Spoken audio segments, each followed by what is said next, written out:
নমস্কার বন্ধুরা, রিঙ্কি কিচেনে আপনাদের স্বাগত জানাই। আজকে একটা দারুণ রেসিপি নিয়ে এলাম। মাছের ডিমের আলু দিয়ে মাখা মাখা ঝোল করব। দেখুন এই আমাদের কী লাগছে। পাতলা করে আলু কুচিয়ে রেখেছি, পেঁয়াজ কুচি, টমেটো, ধনেপাতা, আর তার সঙ্গে আদা, রসুন, পেঁয়াজ, লঙ্কা সব আমি বেটে রেখেছি। চলুন এবার আমি ডিমটাতে একটু নুন হলুদ মাখিয়ে রাখবো। আমি অল্প একটু নুন দিয়ে দেবো, সামান্য একটু হলুদ গুঁড়ো দিয়ে দেবো। ভালো করে আমি মেখে রেখে দেবো। ভালো করে মেখে রাখবো যাতে একটু নুন হলুদ ভালো করে মাছের ডিমটা ঢুকে যাবে। দেখুন দারুণ করে আমি ভালোভাবে মেখে নিয়েছি। মাখা হয়ে গেছে, এবার আমি এটা রেখে দেবো। চলুন বন্ধুরা, এবার আমি কড়াইটা বসিয়ে দেবো। কড়াইটা বসিয়ে দিয়েছি, এবার আমি গ্যাসটা জ্বালিয়ে দেবো। কড়াইটা আমাদের একটু গরম হতে দেবো।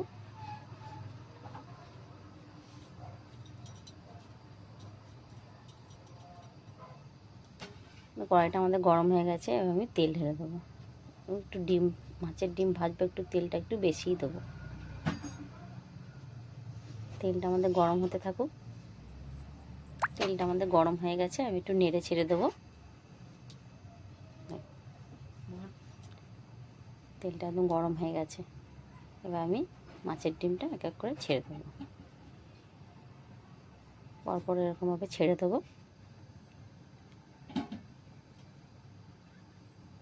মাছের ডিমগুলো সব ছাড়া হয়ে গেছে।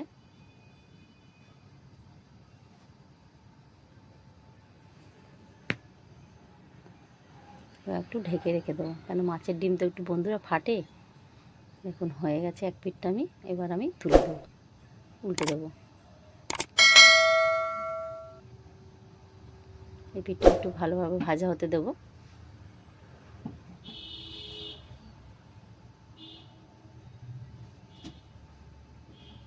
দেখুন আমাদের ভাজা হয়েই গেছে, এবার আমি এক এক করে আমি তুলে নেব। দেখুন সব রকমভাবে এক এক করে তুলে নেব। এরকম লাল লাল করে ভেজে নিয়েছি। এবার আমি ওই তেলে আমি আলুগুলো ভেজে নেব।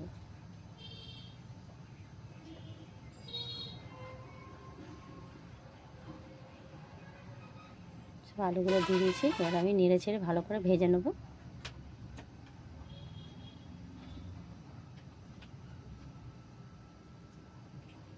একটু ভাজতে দেবো একটু আলুটা।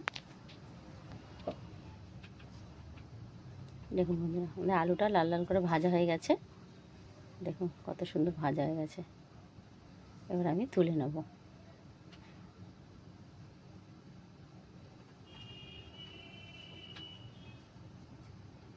আলুটা আমাদের ভাজা হয়ে গেছে, এবার তুলে আমি রেখে দেবো। এবার আমি একটু সামান্য একটু তেল দিয়ে দেবো। তেলটা একটু গরম হতে দেবো, একটু নেড়ে দেবো। তেলটা আমাদের গরম হয়ে গেছে, এবার আমি যে ফোড়নে তেজপাতা, লবঙ্গ, জিরে, দারচিনি এগুলো রেখেছিলাম সেটা ফোড়ন দিয়ে দিলাম। এবার আমি পেঁয়াজ কুচিগুলো দিয়ে দেবো।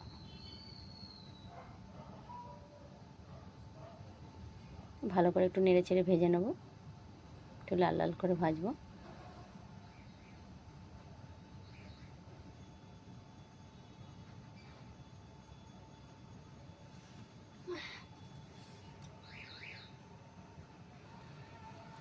লাল লাল করে ভাজা হয়ে গেছে। দেখুন আমি যে মশলাগুলো বেটে রেখেছিলাম, আমি সেই বেটে মশলাগুলো দিয়ে দেবো। এবার একটু ভালো করে নেড়ে দেবো। একটু নুন, সামান্য নুন দেবো, একটু হলুদ গুঁড়ো, একটু জিরে গুঁড়ো, একটু লঙ্কার গুঁড়ো দেবো। ভালো করে এবার নেড়ে ছেড়ে দেবো। টমেটো কুচিগুলো দিয়ে দেবো। ভালো করে একটু মশলাটাকে নেড়ে ছেড়ে ভালো করে একটু ভেজে নেব।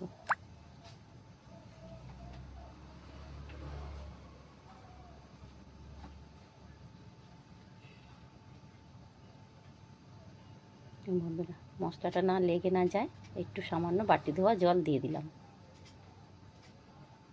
মশলাটা আমাদের কষেই গেছে, দেখুন তেল ছেড়ে গেছে। এবার আমি আলুগুলো দিয়ে দেব। আলুগুলোকে একটু কষিয়ে নেব ভালো করে। আমাদের আলুগুলো কষানো হয়ে গেছে, এবার আমি জল দিয়ে দেব।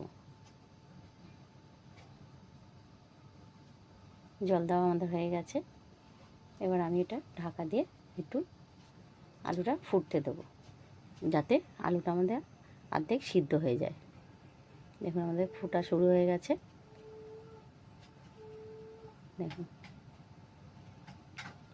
আলুটাও হালকা সিদ্ধ হয়ে গেছে। এবার আমি মাছের ডিম ভাজাগুলো দিয়ে দেবো।